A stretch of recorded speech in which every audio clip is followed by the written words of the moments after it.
Y tenemos en esta conversa tradicional de tantos años, vamos para las 2 décadas ya, aquí en el Cara a Cara, siempre en Red Televisión, un hombre que conocía yo por muchos años, hace muchos años, y que está acá por una situación que todo el mundo conoce, que todo el mundo llora y que todo el mundo piensa y reflexiona.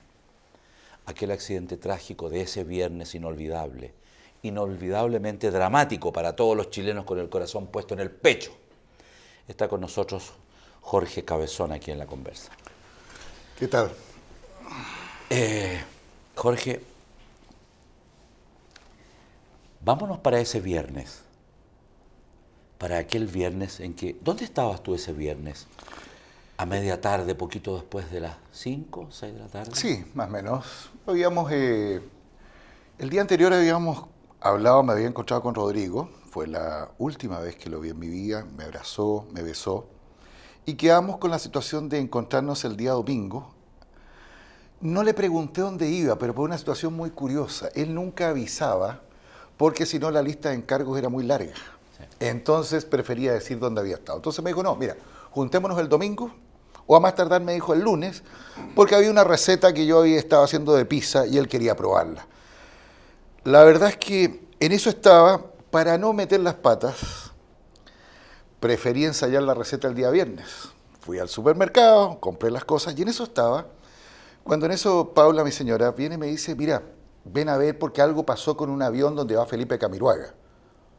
Yo no relacioné, digamos... Porque no sabías, porque Rodrigo no te había dicho qué. Correcto, entonces no relacioné que él no tenía nada que ver, pero también me interesó porque Felipe era muy cercano a mi hermano. Entonces, ¿qué pasó?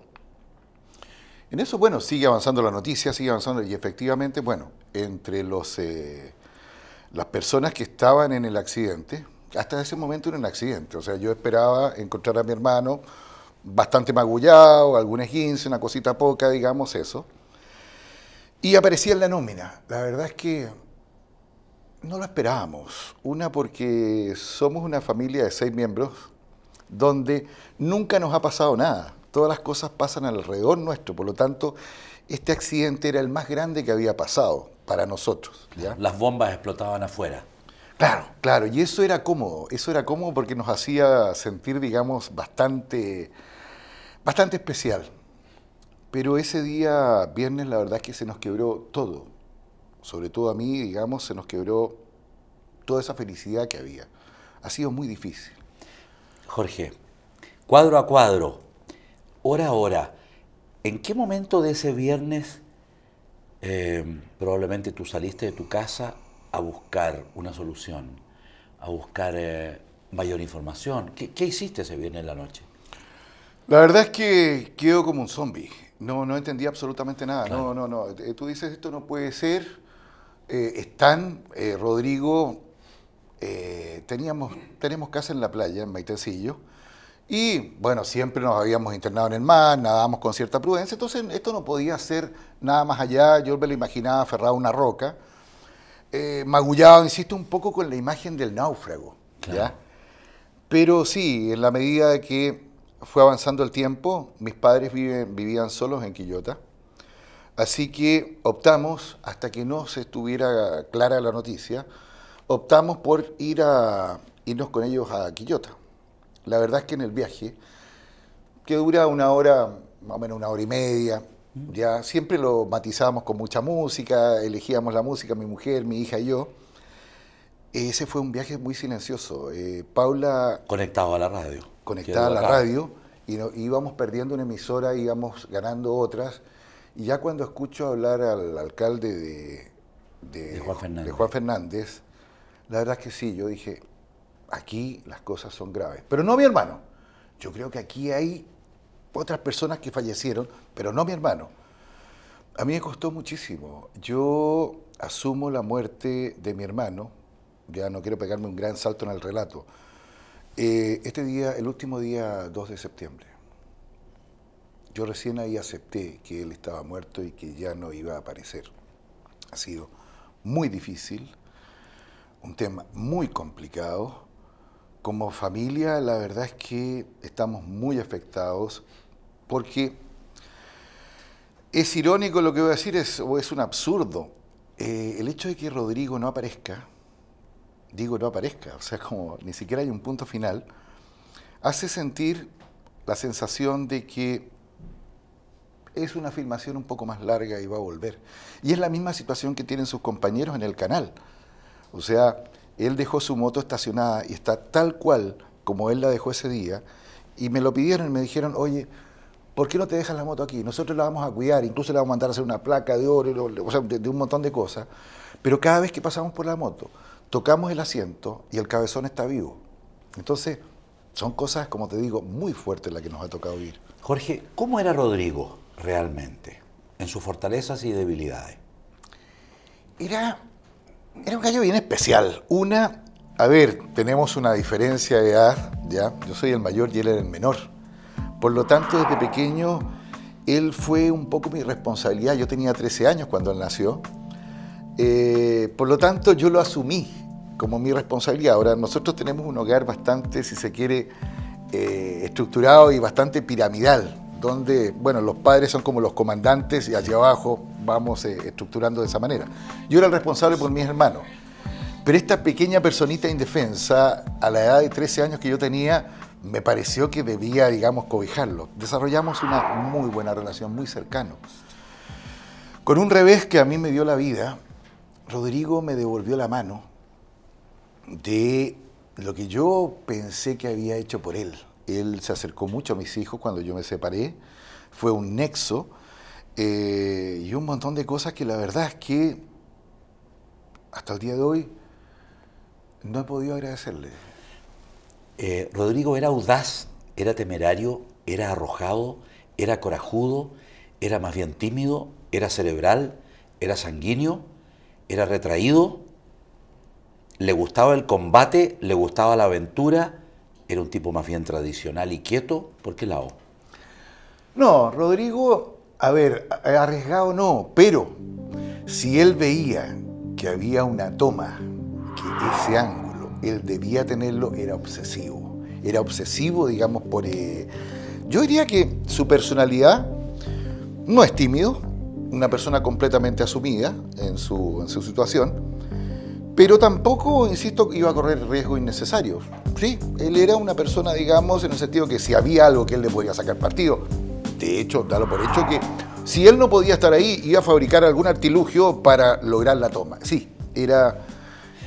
¿Por qué él se embarca en ese avión? Nadie lo sabe. Yo lo conversé con la gente del canal. ¿Por qué él y no otra persona? Porque él era a eso me refiero. Claro, porque él era la primera cámara y Felipe... Camiroaga. Felipe Camiroaga, correcto. Generaron una relación muy cercana, profesional. Ya, existía una relación. Entonces, él no salía del estudio si no salía con el cabezón. Entonces, así, y muchas veces que Rodrigo no pudo porque tenía que hacer otro tipo de cosas, se suspendieron las grabaciones. Pero así de cercana era la relación, o sea, una relación muy sólida con Felipe. ¿Rodrigo había ido alguna vez a Juan Fernández? Sí. Había ido. Viajó la vez anterior y la verdad es que lo pasó pésimo. ¿Por el vuelo? Por el vuelo. El vuelo para allá, en la vez anterior también fue bastante movido. ¿Cuán anterior fue ese vuelo? Eso tiene que haber sido más o menos en abril, más o menos. Ya. La verdad es que lo pasó pésimo, devolvió todo, incluso creo que dejó la cabina, porque él se ubicaba en el primer asiento, porque tienes la visión hacia el frente y hacia el costado. Sí, claro. La verdad es que devolvió y fue con la misma tripulación. Cosa, por ejemplo, y aquí hay una anécdota que habla también de la generosidad de la teniente Fernández. En la parca de vuelo encontraron en su bolsillo un Mario Min, que es una cosa para mareos. Sí, claro. Yo creo que ella pensó, o sea, este tipo no me la hace de nuevo, por lo tanto, a la primera, ¡chan!, le chanto la pastilla. O sea, claro, para que no le vomiten la espalda. Una comandante aeronave que tiene esa sensibilidad de incluso tomar esos resguardos, habla muy bien de ella. Rodrigo, ¿tú piensas que Rodrigo ese día iba feliz, iba preocupado, iba ocupado?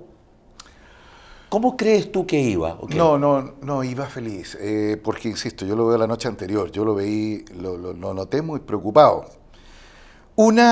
por el hecho de que él tomaba muchas precauciones.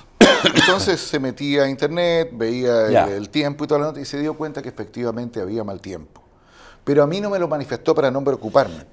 Pero sí la gente del canal me dice que la verdad es que la actitud de él no era buena. O sea, mejor dicho, yo creo que los 5 estaban apostando a que el viaje se bajara. Jorge, ¿tú conocías a Felipe Camiroaga? No, personalmente no. Pero conocías mucho a tu hermano. Sí. ¿Por qué crees tú que, que no se frenó ese vuelo, que los pasajeros no frenaron ese vuelo ahí, simplemente llamando por teléfono a Juan Fernández, a quien fuera, decirle, muchacho, ¿qué tal el viento? Horrible. ¿Qué tal el ambiente? Horrible. No vamos. Yo creo que el vuelo no se frenó porque había... ¿Inercia? Había una imposición por ir. Después no se sabía realmente las condiciones en que ellos volaban, insisto. Hasta hace unos años atrás, si a mí me mandaban en un vuelo privado o me decían te vas en un vuelo de la Fuerza Aérea, yo hubiese optado por la Fuerza Aérea, porque se supone que el expertise de ellos es bastante más grande que lo que puede tener la aviación privada. Discúlpame, vamos a ir a una pausa, seguimos conversando, estamos en el Cara a Cara. Cuando Cara a Cara continúe. Era ensayo y error. Sin embargo, los cuerpos abajo estaban siendo devorados por la fauna marina. Eso es tremendo y eso no se lo voy a perdonar nunca al ministro.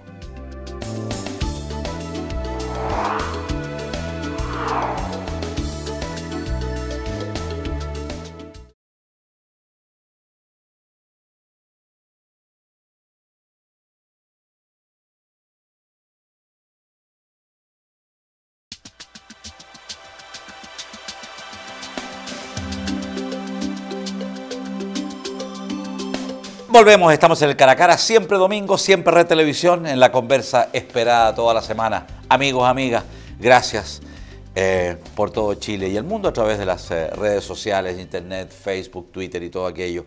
Chiquillos, estamos con Jorge Cabezón en la conversa profunda y sentida. ¿Qué crees tú que ocurrió en el vuelo? Antes de llegar a Juan Fernández, ¿cómo crees tú que fue esa convivencia de 1 hora, 2 horas? ¿Cómo crees tú? ¿Qué sospechas? ¿Qué información tienes? ¿Qué has recabado en todo este tiempo de forma obsesiva y perseverante? ¿Cómo crees que fue esa convivencia, ese commitment, hasta llegar a Juan Fernández? Yo creo que fue un vuelo raro.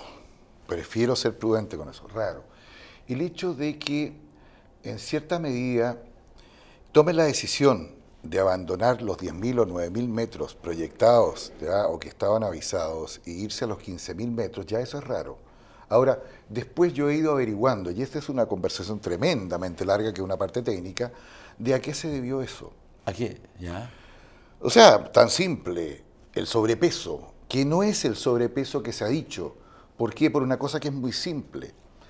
La papeleta, digamos, de los pesos se fue en el avión. Y curiosidad, no queda un comprobante, no queda copia en tierra. Eso es lo más raro y absurdo que he visto en mi vida. ¿Qué material iba de sobrepeso en este avión? Eso no te lo puedo decir. Porque no lo sabes. No, iban materiales, se suponía que iban materiales de construcción, sí, pero no se especifica qué. La verdad es que es una nebulosa. Porque a mí me han comentado planchas de zinc, clavos, alambre, cemento. Yo lo que logro ver, todo esto supuestamente va en el portalón trasero. Lo que yo logro ver en la filmación que hace mi hermano, sí, se ven maletas y toda la nota, no se ven objetos puntiagudos. Ahora, lamentablemente, esta filmación es bastante corta, entonces no te muestra el contexto general del interior del avión. Pero si así fue, realmente yo creo que es una imprudencia el mandar seres humanos con objetos de carga y toda la cosa. Yo creo que la verdad es que no se tomó conciencia de lo que se estaba haciendo. Jorge, ponderado, ¿cuáles serían, en tu opinión, los graves errores cometidos? Juventud de los pilotos, ¿cómo lo ponderarías? De 1 a 1 los argumentos. A ver... ¿La tormenta perfecta o la tormenta trágica más bien? No, ese es el resultado. Mira, esta tragedia yo siempre lo he graficado de la siguiente manera para que un poco me entiendan en la casa, porque si damos cosas técnicas es aburrido, ¿ya? Tomemos un metro. Ya. esta tragedia tiene 1 metro. El juez está investigando 3,2 milímetros de ese metro. Ahora voy a explicar qué significa el metro. Ese avión estuvo 5 meses paralizado, ¿ya? Se sometió a reparaciones, no teniendo la acreditación del fabricante, entonces se movieron piezas móviles y después se reinstalaron. Entiendo también, porque todo esto está como una nebulosa, entiendo de que el avión no se probó, sino que lisa y llanamente se devolvió a Antofagasta. Y se dejaron estos famosos 18 detalles, como son el ala que estaba con una fisura, los bulones, o sea, 20.000 cosas. En paralelo, comienza, digamos, a prepararse el vuelo. Y los pilotos son designados en los últimos 3 días. Ellos no estuvieron en la planificación del vuelo. ¿Cuántas veces habían ido ellos a Juan Fernández, estos pilotos? Esa dupla. Esa dupla, entiendo, se habla, pero es que todo esto es relativo porque una cosa es que vayas pilotando y la otra es que vayas como... Ok, pero de una u otra manera, ¿cuántas veces habían ido? Se comenta, insisto, nunca ha sido un gran tema, pero creo que habían ido alrededor de 7 oportunidades. Y yo pienso que es un gran tema, porque la experiencia es la madre de la ciencia. Ahí estoy yo, o sea, yo creo que el asunto de los pilotos no pasa, porque yo creo que se les está cargando la mano a ellos, yo creo que no pasa por un asunto, digamos, llamémosle, de responsabilidad final. No, porque claro, si bien... son empleados de un organigrama. Claro, pero la experiencia ellos no la pueden obtener por sí. Claro. Es la institución la que los dota de experiencia. Claro. Entonces, si hablamos de capacidad, sí, ellos están capacitados. De alguna manera egresaron como oficiales de la rama de la Fuerza Armada. Pero el que se encarga de dotarlos de experiencia es la institución. Y ahí quedan las dudas. ¿Por qué gente tan joven, a cargo de un vuelo que era complicado, cuyo instructor que tenían, el comandante Flores, iba a ser el piloto en esa oportunidad, porque efectivamente él preveía que el tiempo iba a estar muy mal? Ahora, no se pudo hacer eso, porque lamentablemente era inamovible la fecha del 2, y él estuvo en un curso acá en Santiago. Entonces, se dieron todas las cosas para que las cosas salieran así. Con toda franqueza y todo respeto, Jorge, por la institución de la Fuerza Aérea, en fin, su historia, ¿por qué diablos no se suspendió ese vuelo? Yo creo que, por ejemplo, hoy en día conversamos, o lo que escuchamos en televisión, es que dicen que el vuelo salió solo, o sea, casi fue una responsabilidad de la teniente, el decir, se vuela, o se vuela en tal situación. Eso no es así. Yo creo que es muy difícil que una teniente se pueda oponer a un mando que viene de mucho más arriba. No, imposible. Entonces, estamos hablando de que en ese vuelo también iba el señor Felipe Cubillos, que es el cuñado del ministro de Defensa. Claro. Entonces ahí es un peso. Yo, en el papel de ella como subteniente, yo efectivamente, o como teniente, vuelo exactamente igual. ¿Para qué voy a decir? Está mi carrera en juego y voy a tratar de que toda esta aventura, por lo menos, llegue a buen puerto. Pero, insisto, yo creo que todas las cosas fueron no. Rodrigo había volado en vuelos FACH en situaciones anteriores, en excursiones, en exploraciones, en misiones anteriores. Sí, fue la vez anterior a la isla. Ok, ¿pero a qué otras locaciones en Chile? Creo que también, sí, había volado, pero es que la verdad es que cuando no pasa nada, claro, no es anécdota en que vas, sino claro, que más bien, por ejemplo, estuvo en Chaitén, estuvo en el asunto de la mina con los 33, estuvo en un montón, mejor dicho, viajaba bastante, ¿ya? Pero insisto, si no pasa nada, la verdad es que... No es tema. No es tema. Ahora, ¿cómo piensas tú, Jorge, con todo lo que has investigado, con las imágenes, con los racontos, cómo crees tú que se enfrentó ese momento de llegar a la isla Juan Fernández, de pasar por encima del pequeño aeropuerto sin ninguna técnica? ¿Qué pasó ahí, en tu opinión? ¿Qué ocurrió en esos 4, 5, 6 minutos? A ver, yo creo que, al parecer, pues, hablando con el concejal Paredes, en ese entonces concejal, hoy día alcalde, de Juan Fernández, le pregunto a él qué ocurrió y me dice, no, si el vuelo viene normal. El vuelo viene normal. hace lo que es la lectura de pista la primera pasada, luego Pasa por encima, ya. forma una gota de agua, vuelve a pasar, ¿ya? Pero ya venía más abajo. O sea, él parecía que iba perdiendo potencia, algo estaba ocurriendo, a él le llama la atención porque el avión emerge hacia la pista, no es de arriba hacia abajo. ¿Y eso podría ser combustible? ¿Una falla del motor, de los motores? Si tú quieres que yo, y en esto me comprometo, ese vuelo se cayó porque se le acabó el combustible. Así que no nos, Así nomás, ¿eh? No nos disfracen el tema, Ok. lo hemos calculado.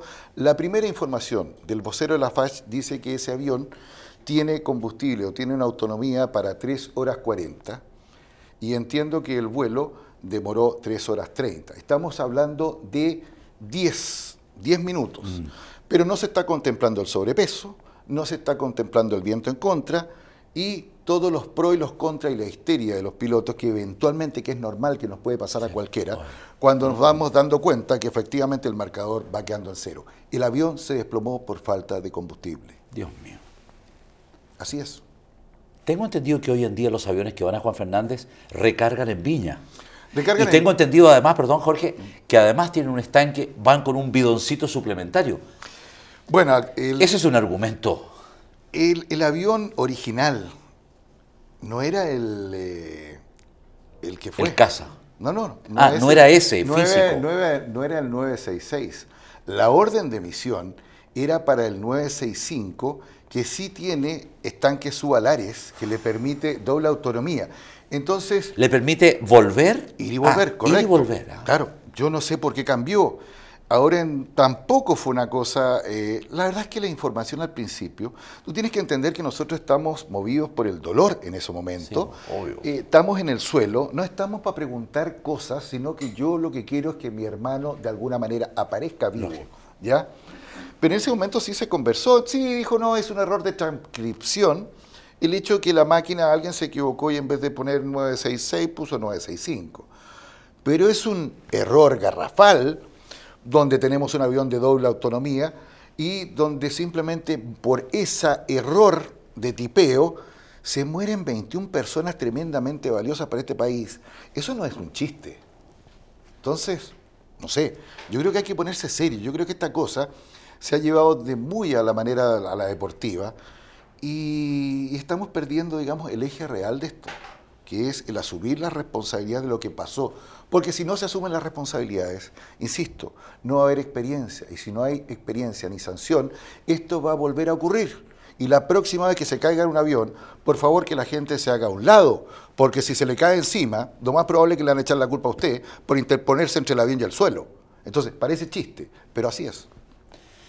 ¿Cuál ha sido, en tu opinión, la actuación, cómo fue la actuación del ministro de Defensa Alamán en esa época, en esos meses, en esa semana? ¿Qué te pareció?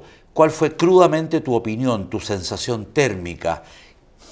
¿Qué hizo bien, qué no hizo y qué hizo mal?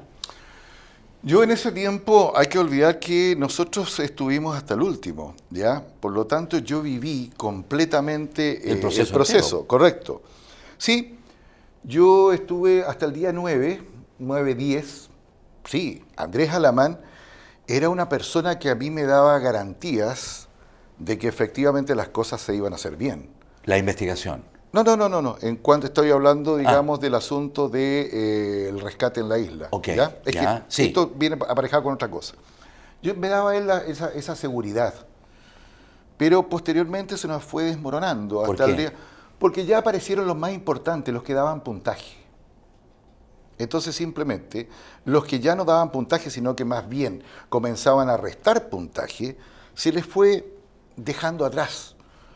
Nosotros, sí, quedamos atrás. Lamentablemente, mi hermano, digamos, sí, era un camarógrafo, muy profesional y todo, pero no salía en cámara o no tenía ninguna situación que lo hiciera rutilante, llamemos. Jorge, ¿tú piensas que esa búsqueda frenética es un poco la percepción que tuvimos nosotros acá en el continente? ¿Debería haber seguido al infinito, para siempre, 6 meses más? ¿Cómo? ¿Qué más? No, eso debió haberse hecho bien. Eso fue perdóname la expresión, Por favor. un caos y un despelote. No puede ser que el concejal Paredes, el día 1 de la tragedia, si la tomamos ya, Sí. señala que la puerta aparece en el lugar donde 10 días después se establece el punto Loreto. Simplemente porque me da la impresión de que el tipo no lo encontraron que era confiable. O sea, estuvo lleno de errores. Después sumamos, yo siento mucho respeto por esa gente, pero sumamos tarotistas, no sé, gente que tenía visiones, andaban buscando todos por todas partes. Era una situación, y por cosas, por gente me contó que había estado allá, era ensayo y error. Sin embargo, los cuerpos abajo estaban siendo devorados por la fauna marina. Eso es tremendo, y eso no se lo voy a perdonar nunca al ministro. Él permitió, para mí, que ocurrieran ese tipo de cosas. Yo te digo, para mí me pasaron cosas salvajes con él. Cuando nosotros estábamos buscando a mi hermano, no, me parece, pero lo más desatinado, que a mí me digan, me muestren, yo llorando por mi hermano, y él me muestra y me dice, aquí hay 120 millones de pesos ya gastados en la primera fase. ¿Cómo hacemos para reunir estos 70 millones que faltan? ¿Y a mí qué me importa? Si yo, ¿qué quiere? Que me ponga un traje de uso y parta yo a buscarlo. Eso duele. Eso duele, como te digo, profundamente. Y eso no se lo voy a perdonar nunca. Vamos a ir a una pausa. Estamos en el Cara a Cara. Volvemos en un instante. Cuando Cara a Cara continúe. Hay muchas cosas debajo del agua que todavía no quedaron claras. ¿Ya? No puede ser que haya un destornillador aparezca ensartado en una lata, como que alguien estuvo trabajando.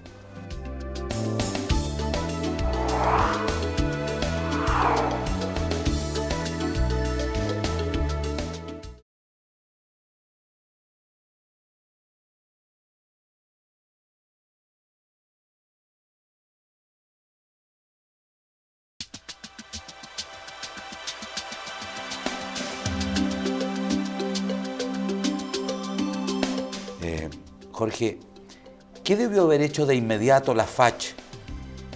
¿Qué debió haber hecho de inmediato Andrés Alamán, que en tu opinión no se hizo o no se quiso hacer, o era muy caro, comillas?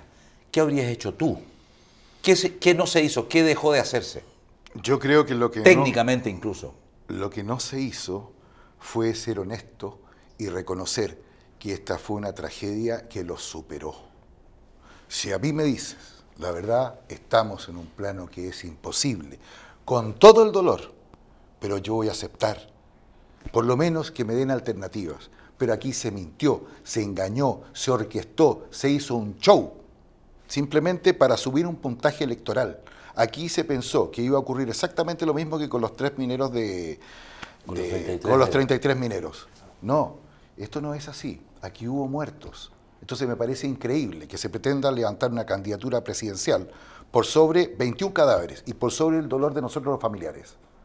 Entonces, si tú me preguntas... ¿Así lo ves, así lo sientes, así lo sintieron?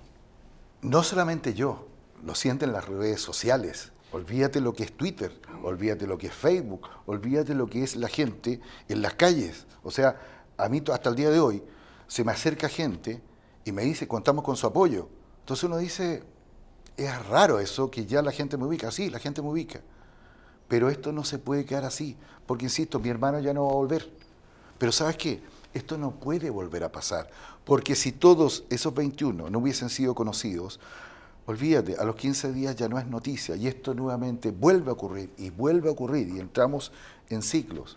Rodrigo, Jorge, perdón, una pregunta que puede ser... Es un honor que me lo diga. Una pregunta que puede ser demasiado dura, pero tú eres un hombre grande. ¿Dónde está Rodrigo? A ver, hay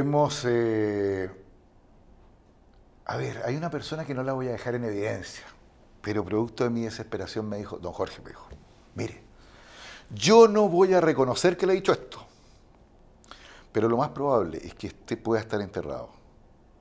Esas 5 personas que posiblemente iban a lo mejor en el mismo lugar pueden quedar enterrados debajo de la arena y eventualmente con cambios de marea... En el mismo lugar físico, vale decir, en asientos... Claro, iban más o menos... En el mismo sector del avión. Correcto. Y a lo mejor esa parte, digamos, quedó, ese riel quedaron metidos en la arena. Eso ocurrió porque en esta búsqueda sí apareció gente del tsunami. Y eso había ocurrido bastante tiempo antes. Claro. Entonces los bancos de arena cambian de acuerdo, digamos, a no sé qué factores, ¿ya? Y me dijo, eso es absurdo lo que le voy a decir. No diga por favor mi nombre, es una persona muy importante y que sabe, en la cual yo confío muchísimo. Sí, es una esperanza. Pero es, como te digo, muy duro. Pero no sabemos tampoco qué es el otro lado. No sabemos este ritual típico nuestro, que la vida termina cuando tú ves a la persona que va dentro de un ataúd. Nosotros no hemos vivido eso, entonces no te podría decir cuál de las dos partes es mejor. Yo conversé con otros parientes y me dicen, no afortunado, pero me dicen, suerte. Nosotros hemos debido enterrar a fulano 3 veces. Entonces, no sé qué es más duro, te digo honestamente. Esto es una tragedia de proporciones que se le está tratando de minimizar y quitar, digamos, realmente lo atroz que tiene. ¿Y qué quieres tú, Jorge, a estas alturas? ¿Qué buscas? ¿Qué esperas? ¿Qué quieres? ¿Dónde está tu lucha ahora? Mi lucha sigue siendo como la del primer día. Mi lucha es la verdad. Yo quiero la verdad. Y luego de esa verdad, existe una justicia que ellos verán si realmente hay sanción. ¿Tú crees que la Fuerza Aérea de Chile, la FACH, oculta verdades ya conocidas por ellos y certificadas por ellos y la oculta, o sencillamente hay ignorancia, desconocimiento, inexperiencia y una zona oscura para ellos también? A ver, hay que ser bien claro. Cuando hablamos de la FACH, son 11.500 efectivos y hay que discriminar, no son todos. Sí, yo creo que hay un grupo que sí realmente esto los pilló, como dijo el comandante Rojas, el comandante en jefe, efectivamente aquí hubo un relajo, un relajamiento, se relajaron y simplemente nadie esperaba que esto pasara. Esto pudo ocurrir antes, también pudo ocurrir después, justo ocurrió ahora. Y eso ellos no lo han sabido cómo manejar, cómo administrar. No nos olvidemos que la Fuerza Aérea, de alguna manera, es una fuerza armada con un concepto ochentero. ¿Qué significa eso? Ochentero, digamos, de los tiempos. ¿Ya? Ochentero en el sentido, digamos, de que ellos un poco, entre comillas, y yo lo noté, yo he tenido reuniones con ellos, hay gente gratísima en la Fuerza Aérea, yo discrimino lo que es el lado del ser humano con el rol, eso soy bien claro, o sea, ¿Lo separas? Lo separo perfectamente, Okay. O sea, de hecho con algunos generales yo me he reunido y yo no lo conocía antes, por lo tanto no tengo un prejuicio, pero sí con el rol. Volviendo a ese tema, como te digo, sí, yo creo que no saben cómo asumirlo. Ahora, no quiero entrar en temas políticos porque tampoco me gustaría, aunque esta tragedia va a terminar siendo, digamos, analizado por el lado político. Está, como te digo, ese punto de que ellos no pueden aceptar porque en el pasado no aceptaban, no daban explicaciones. Entonces ahora ellos siguen exactamente igual. El problema que yo hablaba con el general Rojas, le decía sí, pero estamos en el 2012. Es otra situación. Tenemos un ciudadano empoderado, sí, es otro Chile, y realmente son ustedes los que se tienen que acercar acá, no nosotros ir a los cuarteles, y ahí se establece el respeto. Sí, yo creo que así me entienden, pero ellos no van a ser nunca capaces de reconocerlo en cámara. ¿Por qué? Porque me decían, mire, la verdad es que esto nos puede traer consecuencias. ¿Cuáles? La consecuencia es que si nosotros decimos o pedimos disculpas, se nos viene encima la Contraloría. Pero eso es menor. Si alguien va a tener que asumir a la corta o a la larga esta situación, entonces que venga, que caiga Contraloría. Y eso significa, Jorge, en lo pragmático, en lo concreto, en lo tangible, un costo para la FACH, un cheque de la FACH, un pago de la FACH, una indemnización de la FACH a los deudos. Absolutamente ninguno, porque, a ver... ¿Es un tema de honor? Es un tema de honor, tú lo has dicho muy bien. Claro, no, sí. A ver, la FACH es un agente del Estado, por lo tanto es lo mismo que, no sé, te choca una camioneta fiscal, el señor de impuestos internos, no sé, algo pasó.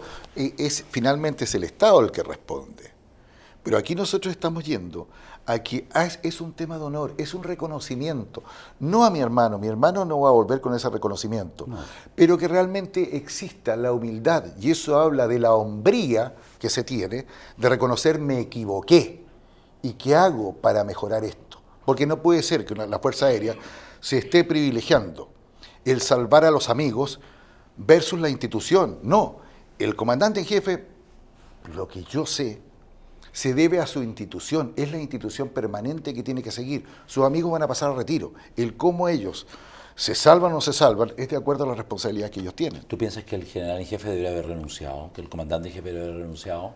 Yo hace mucho tiempo que pedí la renuncia de él, luego me reuní con él, me parece una muy buena persona, pero en su rol no me gusta. Sí, yo creo que él debiera haber renunciado, tiene que dar un paso al costado que permita que la información fluya de otra manera. ¿Y en tu opinión, Alamán debería haber renunciado como ministro de Defensa? En esa parte no es que no quiera referirme, No, ¿ya? no. Esa no me resulta, digamos, para nada oficioso el que renuncie él o no renuncie. La verdad es que aquí es un tema entre la Fuerza Aérea y un grupo de 21 civiles. Claro. Jorge, ¿tú has visto en la intimidad, en la investigación, en estos meses, imágenes, grabaciones que nosotros los chilenos comunes y corrientes no hemos visto? ¿O todo lo que se ha visto en pantalla y en revistas y en reportajes es lo que tú conoces y no hay más? Sí hay más, pero no lo van a ver, sí hay más. Es que es muy crudo. Entonces, con lo que se ha visto, que ya es bastante crudo, yo creo que quedémonos con esa idea, yo te digo honestamente. O sea, he visto pequeños fragmentos de cosas que duele. Del rescate. Del rescate, que Del duele, rescate. agrede, ya no me provoca rabia, es dolor. O sea, el cómo se hicieron las cosas fue tremendo. Después estas labores también, hay muchas cosas debajo del agua que todavía no quedaron claras, ¿ya? No puede ser que haya un destornillador aparezca ensartado en una lata, como que alguien estuvo trabajando. Y simplemente dejó la herramienta para que, como el destornillador, la parte de arriba es plástico, flota. Alguien dejó clavado en la parte del fuselaje y eso no llegó solo ahí. Entonces hubo gente que da la impresión, o si no, aclárennos, que estuvo trabajando bajo el agua, pero destornilladores y cosas así. Es muy raro. ¿A qué profundidad llegó el avión en su caída en el mar, en el océano? ¿Qué es lo que se ha investigado? ¿Cuán profundo se hundió? 52 metros. 52 metros. 52 metros. Y cuando llegó a esos 52 metros, llegó destruido por el golpazo contra el agua, cayó de lado, cayó de perfil, cayó de espalda. ¿Cómo cayó el avión? O sea, ¿Qué se sabe? la teoría que existe es que ellos entran al agua de espalda. ¿Ya? De espalda. Eso dura aproximadamente 3,2 segundos. Yo estuve... 1, 2, 3. Correcto. He pasado casi 5 meses haciendo cosas y viendo qué puedo hacer en 3,2 segundos. Claro. Doy gracias a Dios, que yo creo que nadie en ese vuelo se dio cuenta de lo que estaba ocurriendo. Nadie. ¿Ya? ¿Cómo entran? No, desconozco, la verdad es que Discúlpame, yo no sé, Jorge, nadie se dio cuenta de lo que estaba ocurriendo en esa etapa de la caída, que es muy rápido. que es muy rápida, pero los minutos anteriores probablemente, digo yo, tendría que haber habido un cierto diálogo desesperado en el avión cuando faltaba el combustible, digo yo.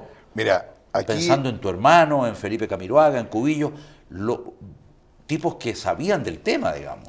Mira, Tiene aquí- que haber habido ahí una... Aquí los segundos más dramáticos, te lo digo honestamente. Sí. Mi hermano, y yo creo que los pasajeros no se dieron mucho cuenta de lo que estaba pasando. Pero sí, el piloto y la comandante. Es innegable. Y te explico por qué. Incluso dentro de las faltas, de las 18 faltas, el volumen de los intercomunicadores estaba al mínimo y no había sido reparado. ¿Te fijas tú en una tragedia? Dos personas tratando de darse órdenes por una cosa que no se escuchan y en plena crisis. Es que eso es tremendo. Entonces, minimizan. No, pero si esa... Dice el comandante Roja, dice, no, si aquí es muy simple. Aquí, cuando se va a traspasar el mando, dice, y el otro dice, yo tengo el mando. Pero general, no estamos en una crisis. El avión se está cayendo, nos estamos quedando sin combustible y más encima, piloto y comandante no se pueden comunicar para hacer maniobras. Bueno, tremendo. Dramático. Y el futuro tuyo, Jorge, el futuro de tus padres, el futuro de tu familia, el futuro del grupo, de los Cabezón, ¿cómo se vive? ¿Y cómo piensas tú que es el futuro afectivo, sentimental, humano? Porque ya está. Difícil, es difícil pregunta la tuya, te digo honestamente, nadie me la había preguntado, muy difícil.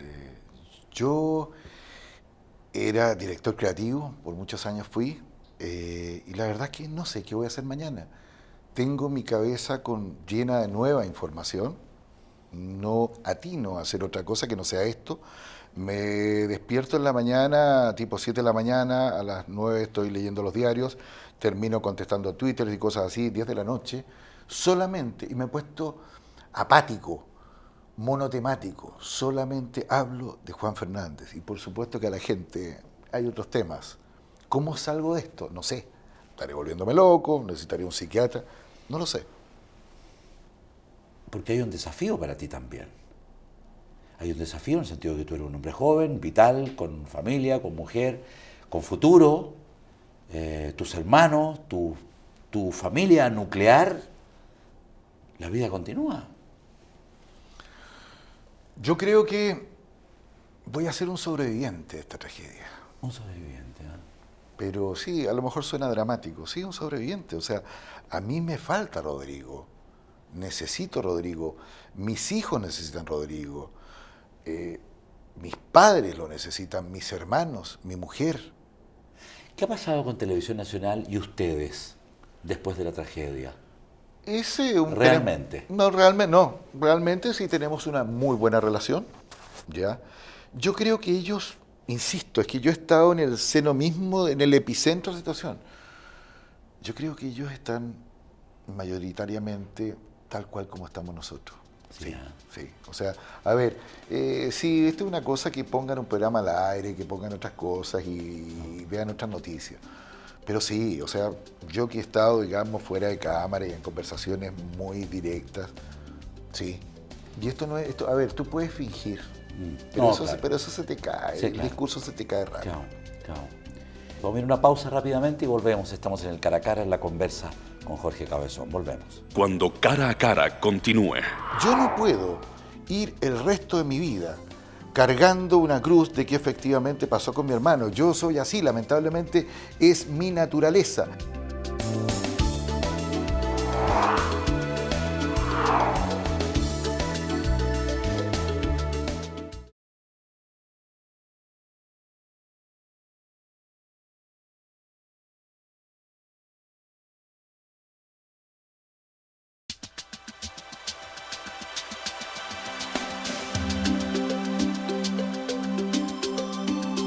Últimos minutos, estamos en el Cara a Cara de este domingo, muy distinto y muy dolido. Estamos con Jorge Cabezón y su hermano Rodrigo ahí en las profundidades de Juan Fernández. ¿Tú crees que en el seno profundo de Televisión Nacional hay una sensación también de cierta responsabilidad, en el sentido de que cuando uno manda y comanda un equipo, habría que consultar bien en qué condiciones zarpa ese equipo, vuela ese equipo, va ese equipo, aterriza ese equipo, vuelve ese equipo? Sí, yo noto un sentimiento de culpa. Yeah.